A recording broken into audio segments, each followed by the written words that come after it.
It's Tuesday, it's 12:15 and we're live in Westminster.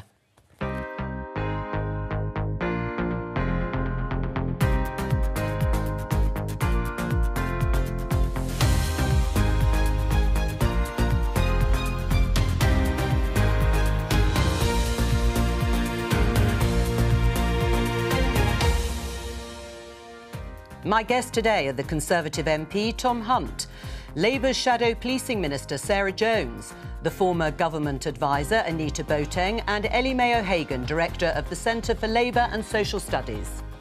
Today, the Prime Minister will address MPs for the first time since being fined for breaking lockdown rules in Downing Street. He needs to come to Parliament and say, yes, I did mislead you. Yes, I did say that there were no parties and no rules were broken. And I knew that was untrue. He accepts that some of the things that happened at number 10 were not done in a way that people would see as being right and proper, and that's why he's been changing the team at number 10. Will sending asylum seekers to Rwanda really stop these channel crossings? Subcontracting out our responsibilities, even to a country that seeks to do well, like Rwanda, is the opposite of the nature of God. After climate protesters blockaded oil terminals, was Keir Starmer right to call for more arrests? The climate crisis is the sort of #1 priority. Then why do you think that people like me deserve to go to prison? You said that the UK government should use a UK-wide injunction on protesters.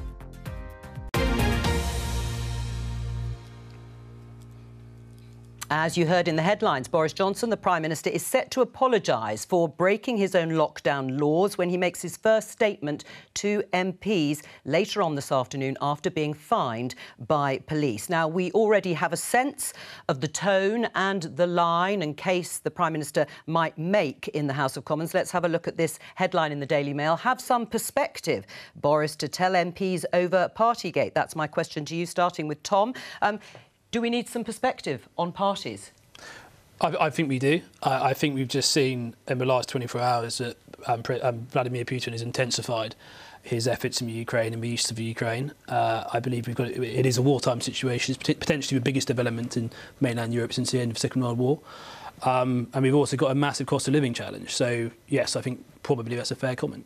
Sarah? So, Boris Johnson broke the law at a time when people were making unimaginable sacrifices. He misled Parliament. He broke the law. He's ripped up the ministerial guide and the rule book. Absolutely, this is incredibly important, not just because of what he did, but because of the multiple times he's denied it. And I think the British people haven't forgotten what's happened. We haven't moved on from the upset and the tragedies that so many people faced. And on Ukraine, we all agree with the position that the government has taken on Ukraine. The Conservative Party is united, the Labour Party is united in the response to Ukraine. We should not, it is in fact shameful to use that as an excuse for lies and wrongdoing at the heart of government, which MPs like yourselves will again and again debase all those people who made those sacrifices by trying to minimise what is a very serious and very significant wrongdoing. Anita, is there a justification for having a sense of perspective on the issue of breaking lockdown rules? Well, I think, first of all, I'm not sure that the Prime Minister is actually going to say have some perspective, because that does feel, I think that's not in tune with the tone of what he's said so far, which is basically, I'm sorry. I think we're at a stalemate. People that don't like Boris Johnson won't give him the benefit of the doubt, will continue to think that he did the wrong thing. Those who do and will give him the benefit of the doubt will continue to think that, broadly, we should carry on with him as Prime Minister. And the fundamental question for Tory MPs is, do they feel that this is the moment for them to act? And the sense I'm getting from MPs I speak to is the answer to that is no. All right. What is the overall level of importance, Ellie Mae, of the parties when there is a war in Ukraine and cost of living issues to tackle? Well, let's remember that Boris Johnson's political hero is Winston Churchill, who replaced a Prime Minister in the middle of a war. So actually, you know, it's pretty common for that to happen. It's not as though it's never happened before. No, but I'm asking about the level of importance of the parties. Well, I think this is really important because this is not about actually Boris Johnson as an individual. This is about the issue of trust in politics, which is really, really important. You know, and actually at Class, I spend a lot of time talking to people working class people about their views, about their political views. And actually, most people are kind of undecided. It's not that some people are opposed to Boris Johnson and some people are for Boris Johnson. Actually, a lot of people are undecided. And what they want to see more than anything is their leaders doing the right thing, particularly at a time of national crisis. And what this has shown us is that this particular group of leaders see themselves as above the law. So how can ordinary people trust in politicians to look out for their best interests while we were all subjected to very strict rules and they were just ignoring all of them in Downing Street? This is a very fundamental issue about our democracy and trust in our democracy, and that's why it's so important. All right, well, we're going to talk about and assess the state of the Prime Minister's leadership in just a moment. We're going to talk to the BBC's Deputy Political Editor, Vicky Young. There she is. Vicky, I'm going to come to you in just a second because you spoke to the Prime Minister immediately after he was issued with that fine. Let's just have a listen to what he said. But you did repeatedly say that all the guidelines were followed in Downing Street. That was a lie, wasn't it?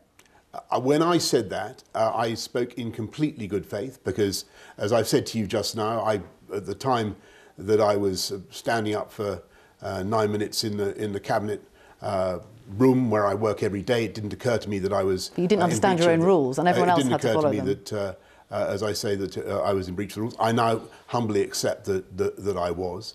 Vicky, MPs are back. How much pressure is the Prime Minister under? I think that's what we are about to find out. I mean, there's no doubt that when these things happen, this place takes on a momentum of its own in Parliament, really, and MPs obviously talk to each other.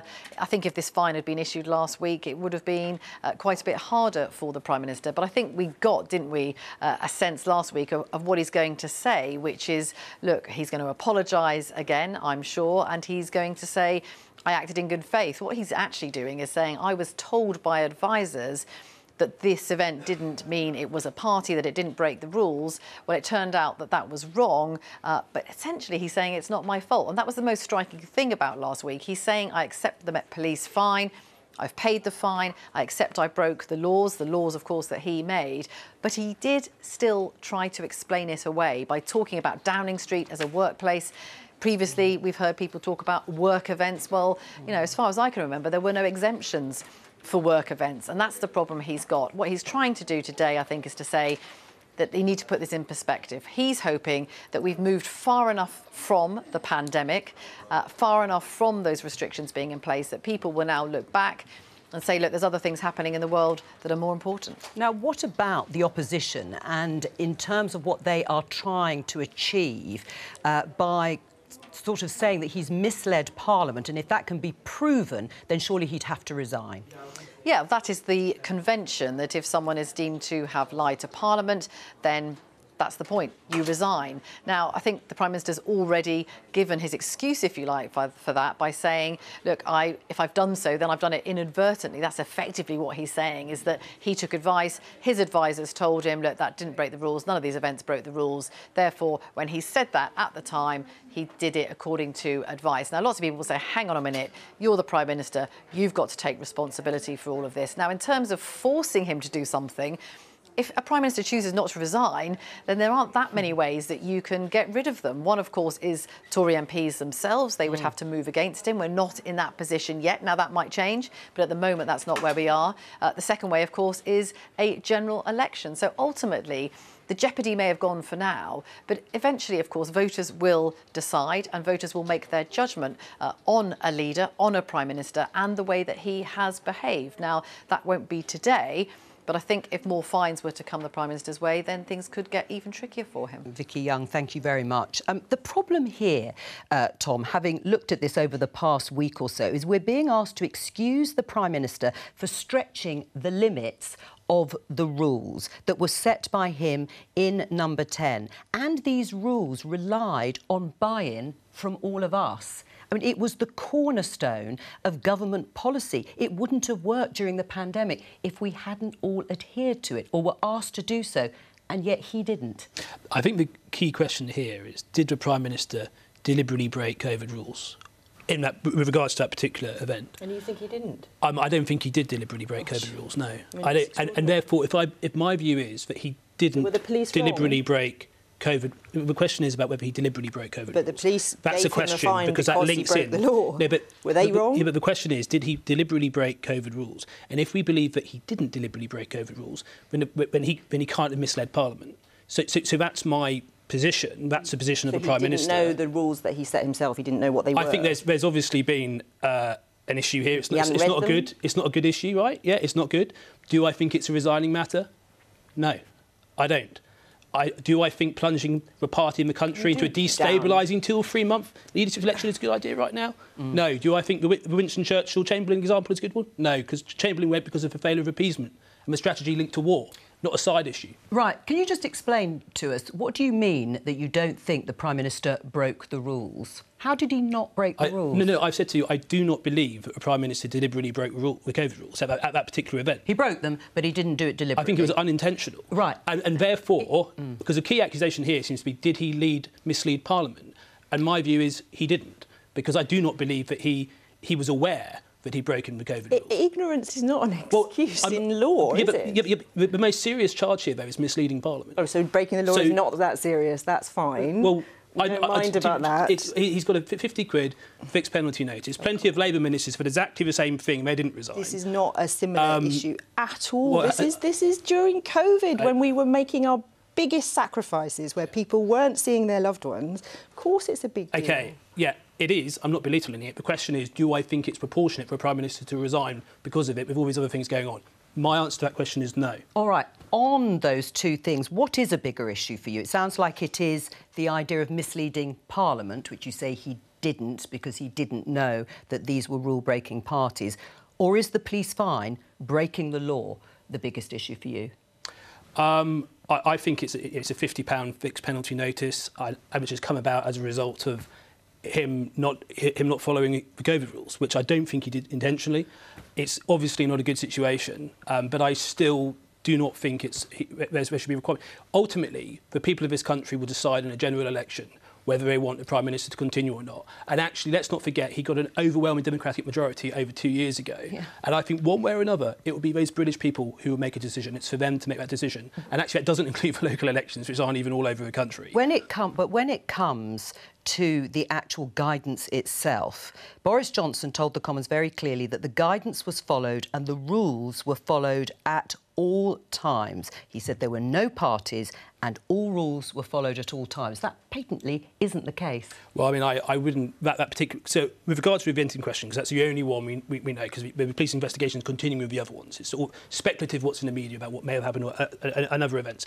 The one where he was given a birthday cake, where he was with people who he works with every day, in person, was that a party? I mean, look, I think we can have a debate until the cows come home about whether that was a party or not. I don't think it was. I personally wouldn't justify that to be a party. No, but was that statement true, Tom? Well, look, he says in response to a question on November the 30th, 2020, in the Commons, asked about whether there had been a party in Downing Street, no. But I am sure that whatever happened, the guidance was followed and the rules were followed at all times. Is that true? We've got a situation where only about 10 days before, the Prime Minister almost died from COVID. Okay, his birthday's come up. They've done a surprise greeting with him with a birthday cake. I wouldn't judge that to be a party. Therefore, I don't believe the Prime Minister was lying in saying that he didn't believe that was a party. You just belittle we go back down. We go back down. Look, I know you desperately like to discuss this for eternity, and you say anything is a distraction. We're not going to discuss it for eternity. But actually, I'm going to ask Sarah. So we are going to discuss it though for the next 10 minutes or so. Now, despite everything that Labour has said and that you have said, you are hamstrung, aren't you? I mean, Emily Thornberry, your colleague, is right. You can't actually get him out, Boris Johnson, can you? That can only be Conservative MPs. Well, we don't know what's going to happen today. I don't know what's going to happen today. We don't know what the Speaker is going to allow and how we're going to try and hold him and other members of Parliament to account for the lies that have been told. But if he doesn't want to resign, you can't make him.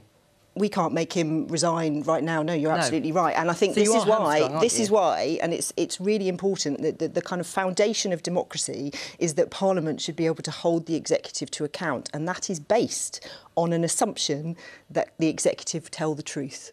And when they don't tell the truth, that's when democracy breaks down. That is when we are in uncharted territories, and that's why it's so important, and why Keir Starmer, from the word go, has been pushing the Prime Minister to a point where he's been forced to tell the truth on one party. Well, you say we have more to come. You say he's been pushing, but I was slightly surprised in an interview, it was about a month ago on the Sunday morning show on the BBC, that actually when he was asked about whether he withdrew his call for Boris Johnson to resign immediately, he said, look, at the moment the Prime Minister is obviously concentrating on the job in hand and we stand united as the United Kingdom on that issue. He didn't seem to be calling for him to resign at that point. So when the first story broke that he'd been at a party, I can remember in Prime Minister's Question Time Keir Starmer asking about it and there being some debate.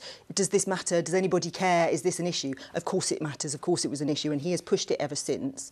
What has changed from that interview that you were quoting there is that the Prime Minister has been found to have broken the law. He has been found to have broken the law. And of course, if you have a Prime Minister who is found to have broken the law, misled Parliament, ripped up the rule book, but it is true that Keir Starmer had already called on him to resign, but then pulled back in that particular interview.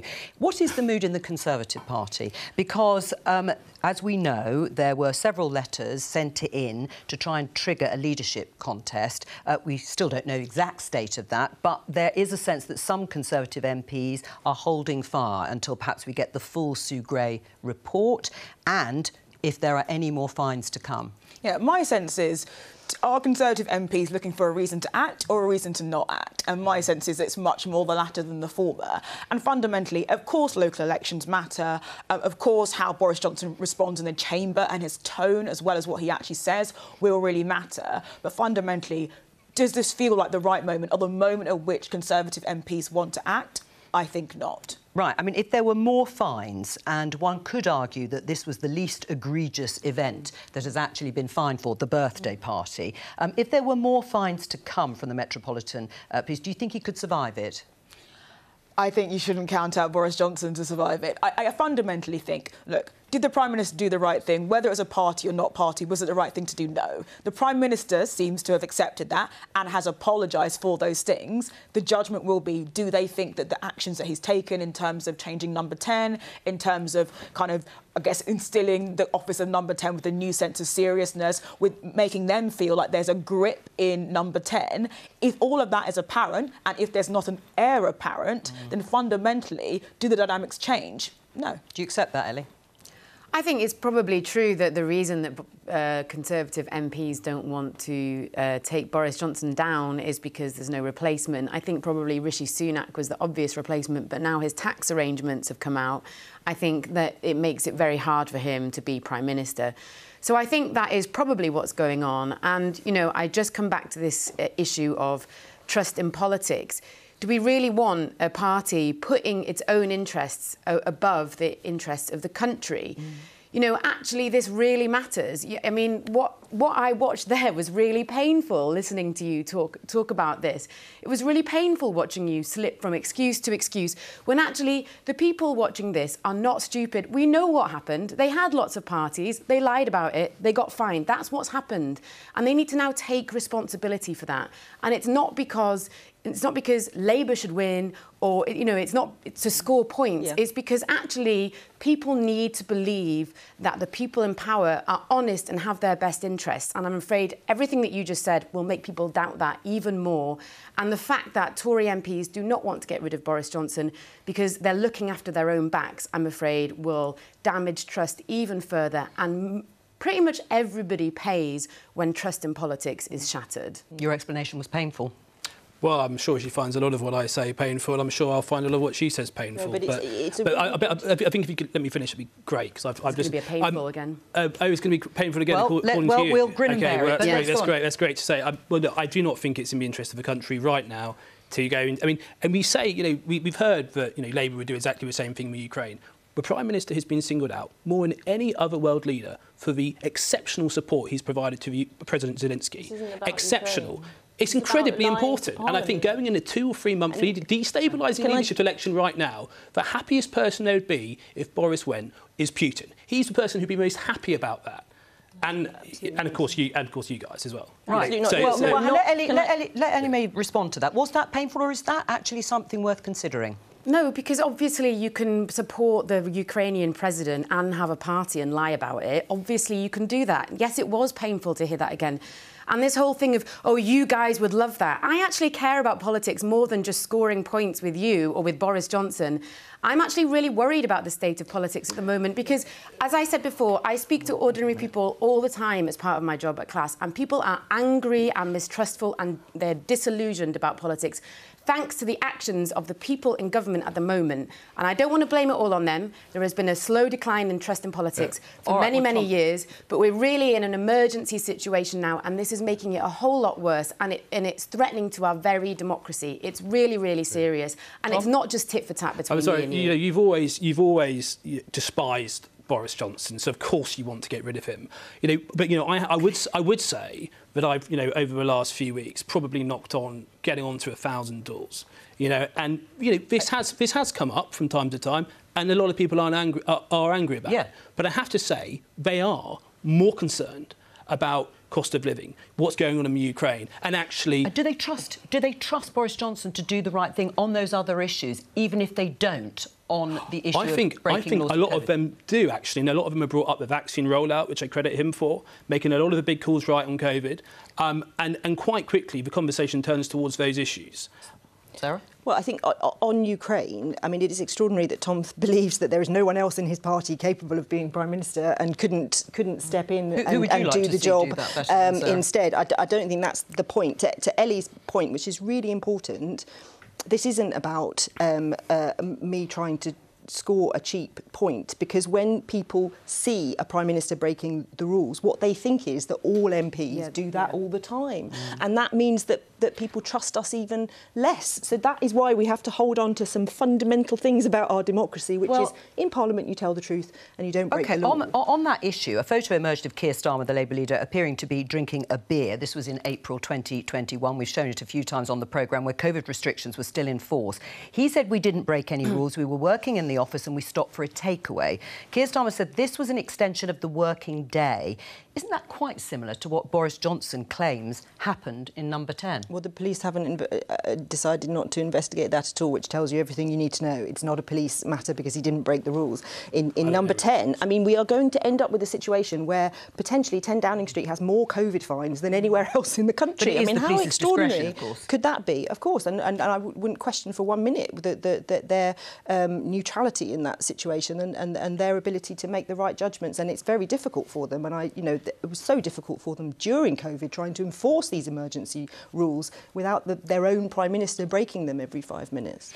Well, I think fundamentally the issue of trust in politics matters. It matters for everyone. And I think what we have seen, and it goes back way further than what happened in the past 2 years, back to expenses, and before then, the issue of trust in politics and the relationship and the perceptions of the way that the public think that politicians behave. But I think fundamentally a lot of that's also about policies. Like, the issue of trust was a massive problem during Brexit, where there was a feeling that Parliament, for instance, was stopping Brexit from happening, even though the public had voted for it. And so I think there are things that have moved in either direction. I sort of feel as though what we have to do is create politics that's just a little bit kinder and a little bit more forgiving. And it feels to me as though the Prime Minister, we'll see what he says tonight, but if he stands up and he seems apologetic and fundamentally says, these are the things I'm going to change to put it right, it feels as though, certainly from Tory MP's perspective, they're going to allow things to move on. All right, we're going to move on. Last week, the government announced controversial new plans to deter boat crossings over the English Channel. It's a plan to send asylum seekers who, in the government's word, have reached the UK shores illegally, to send them to Rwanda. The former International Development Secretary, Andrew Mitchell, has written a piece for Conservative Home criticising the plan. You can see the headline here. The government's Rwanda plan will be impractical, ineffective and expensive. Priti Patel, the Home Secretary, has also been in the headlines defending her plan. In The Guardian, Rwanda plan critics fail to offer their own solutions. UK Home Secretary attacks critics of plan to give unauthorised asylum seekers one-way tickets to African country. Perhaps the first question, Tom, is will this policy work? just some stats. More than 28,000 migrants made that crossing last year, compared to over 8,000 the year before. I've long felt that offshore processing is the only way to truly tackle this issue. This is obviously offshore processing to stay in Rwanda, not to come here. To stay in safe European country, Rwanda. You know, so I think it's got every chance of being successful. I am a bit concerned about some of the fight back which is going to happen from some of the human rights lawyers.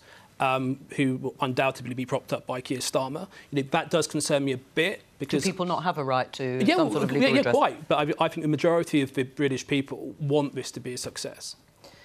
Well, firstly, it's not offshore processing, so you need to read your government's own policy before you comment on it, perhaps. A number of things are important here. First, this is basically Priti Patel's last chance to do something right. She's utterly failed over the last 2 years. So do you think in principle it could be the right thing then, Sarah? No, I don't. If you let me...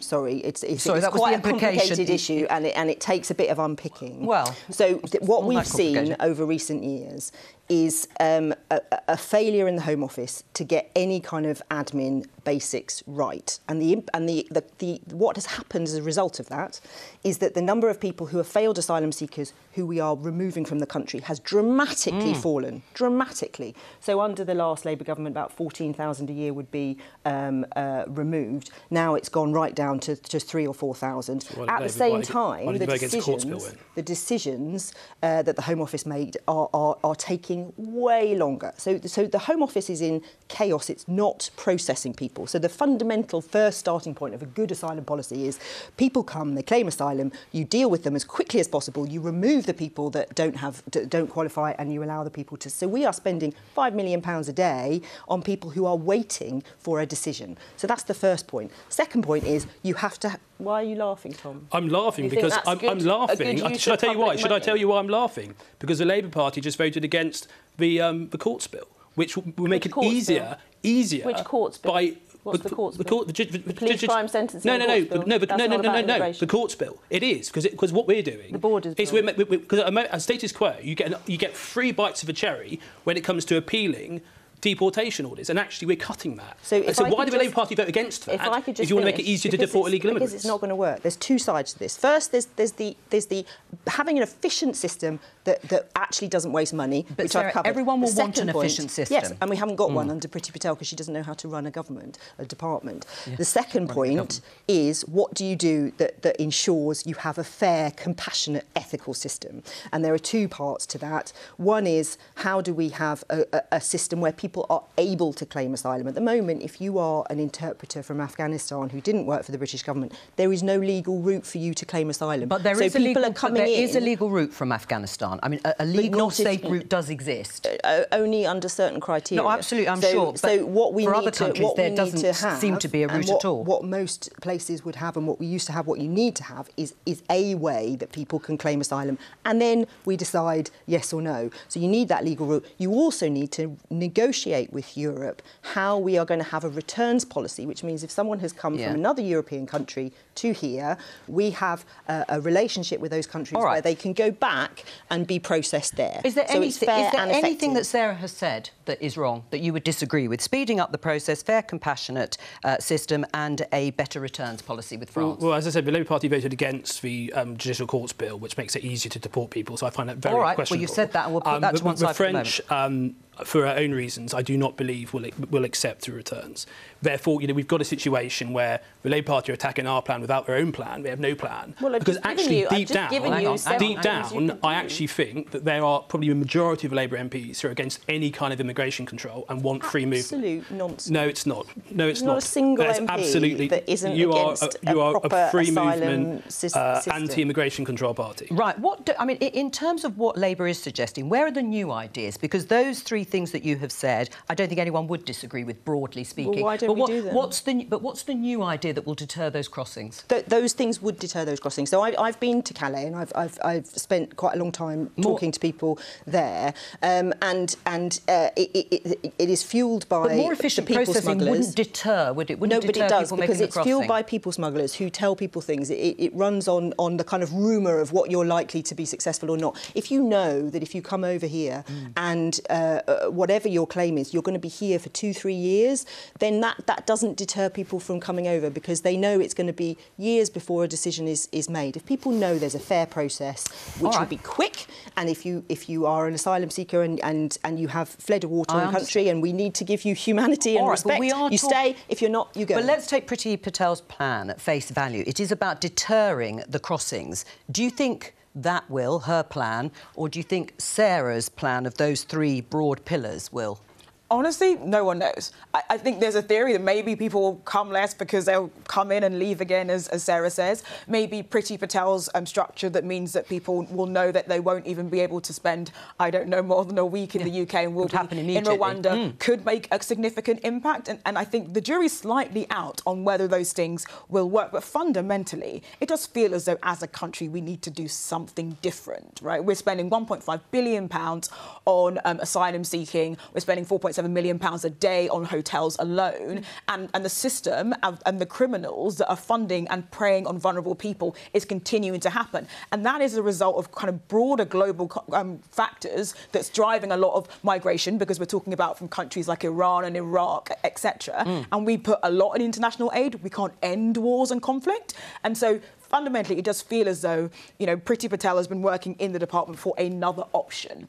And it feels as though the whole idea that Rwanda is this horrible place, I've personally been there, it's lovely, it is broadly safe. But there is some evidence about what happened when the Israeli government sent about 4,000 people to Rwanda. There's a reason why this is a pilot. There's a reason why this is a pilot, right? Because they're going to see what happens as a result. And I think, it really does feel as though if we can get results that does, break that trade once and for all, I mean, that seems like the right way forward. The permanent Secretary at the Home Office doesn't agree. He doesn't think the evidence is there. Yet. But then again, it's not been tried in this format before. And what about it as a deterrent? Well, look, we've just seen a war break out in Ukraine, and the response of most people in this country was to support people coming here if they're seeking safety, and to even open their homes to welcome people in. I think most people, when it comes to this stuff, are caring and compassionate people who believe in the kind of politics that you were talking about. And I think they'll be horrified to see that our response to people seeking safety is to package them off to thousands of miles away to what is effectively a prison camp. And, let me just make this point as well. In Australia, they introduced, which I think this policy is based on the Australian example. That was offshoring. That was offshoring, yes, wasn't it? They introduced offshoring in 2001.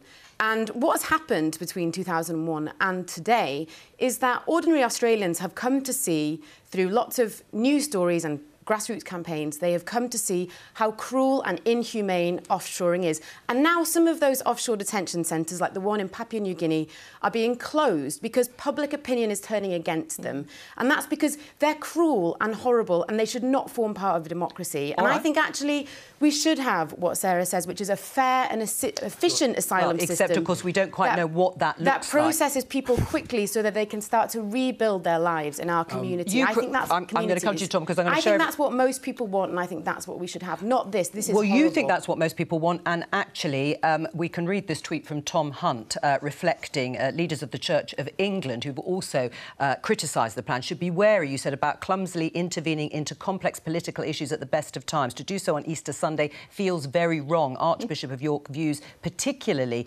wrong-headed, claims he's in tune with the majority of the public. Ellie May thinks that too. I think the majority of the public make a distinction between often women and children fleeing Ukraine and Afghanistan, etc. Women are included in this policy. And actually situation where 70% men under 40, single men, coming from France, which of course is a safe European country. Women and children. France is a safe European country. And actually we talk about Australia. Australia had a big problem with illegal immigration.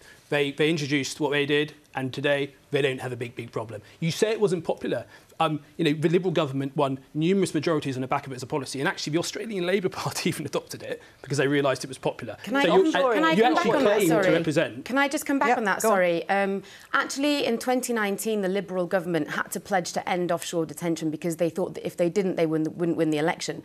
I agree with you about the Labour government in Australia should not have backed offshore detention. That doesn't make it OK. Political parties do a lot of things, as the last segment demonstrated, that are not OK. The fact is that this is not kind, this is cruel. I don't think most people want this. I think the Church of England is right, and, you know, if we're going to bring religion into it, what would Jesus do? I mean, do you think this is what we're supposed to do as a country? Well, and that's the question.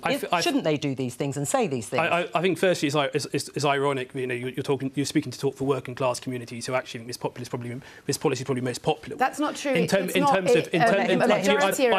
respond. That's not the case. It is the case. The YouGov poll last week showed the majority are against. Hang on, we're not going to do the he said, she said. In terms of the Archbishop of Canterbury, look, you know, unfortunately, he has intervened a number of occasions now on complex political issues. I do think shouldn't he? I do think from time to time, you know, he should, you know, take a stand on certain things when it's, you know, on a clear-cut issue. But when it's deeply complex like this one, and where actually the status quo benefits no one more than people traffickers, and we've got people dying in the English Channel. So it's a deeply complex issue, and I think to wade into that on Easter Sunday, I think it's inadvisable. You're on the television. You haven't even read your own government's policy. All right. You haven't read the Courts Bill. You haven't read the Courts Bill, and you're a shadow minister. You're a shadow minister. You haven't even heard of the Courts Bill. Archbishop of Canterbury made an opinion which you want to ban. Do you want to ban free speech? No. Is it just a Christian religion that shouldn't speak, or others? I didn't say I wanted to ban free speech. I said it was inadvisable. I didn't say we're going to ban free speech. I just said I disagree with him. All right. Well, I'm going to leave the reading list for both of you till next time. Gosh, I sound like a schoolmistress. We're going to talk about climate change. There's been a wave of protests at fuel sites this month as activists continue campaigning against climate change. Activists blocked access to oil terminals across England, demanding an end to new oil and gas projects. Now, the blockade led to shortages of fuel, leaving drivers searching for petrol and diesel, which prompted this tweet from the Labour leader Keir Starmer. I don't know if we can show it to you. If we can't, I'll read it to you. Yes, there it is. On the Conservatives' watch, drivers are being hammered by rising petrol prices, and now millions of motorists can't access fuel. The government must stop standing idly by and immediately impose injunctions to put an end to this disruption. Injunctions would make it easier for the police to make arrests, and that led to this headline in The Guardian. Labour split by leadership call for action against climate crisis blockades. Many activists aren't happy. Let's have a look at a little bit longer clip that we saw in the headlines from one of the climate activists who caught up with the Labour leader. Whose side are you on when it comes to the climate crisis? Because currently it seems like you're siding with the UK government. Currently it seems like you think that young people like me, who are so terrified about the future, deserve to go to prison. And you are just simply not doing enough to safeguard my future. You're not taking it seriously, and I don't think there's anything that you can say right now that'll make me believe that. When it firstly, I agree with you. The climate crisis is the sort of #1 priority. Then why do you think that people like me deserve to go to prison? You said that the UK government should use a UK-wide injunction on protesters. I don't know whether you saw what we were saying at conference about climate crisis, about the need to take action now. That action's got to be taken in the next 10 years. And the campaigner in that video is Lauren MacDonald, and she can join us now. Hello to you. Why are you so angry at Keir Starmer? I'm so frustrated by a lack of climate action across the government. I'm frustrated at Keir Starmer because I think as the leader of the opposition, he should be actually opposing the leader when it comes to crackdown on our human rights. But just on a general level, I'm so deeply concerned, frustrated and scared by the lack of action across the UK government. I don't feel that my future is being safeguarded, and I'm genuinely worried for my future. Right, OK, but is it justifiable to take action to blockade oil refineries? Absolutely everyone must be taking climate action right now. I'm not here to comment on specific tactics, but what I will say is that people are rising up in large numbers across the UK now to call for climate action. You know, when I was on my way to the studio today, in fact, I bumped into an uncle, as it says on his sign, who is on day 37 of a hunger strike to try and get the government to take action. People across society are taking action in a myriad of ways. But the question that we should be asking is, why is that not being matched in the government?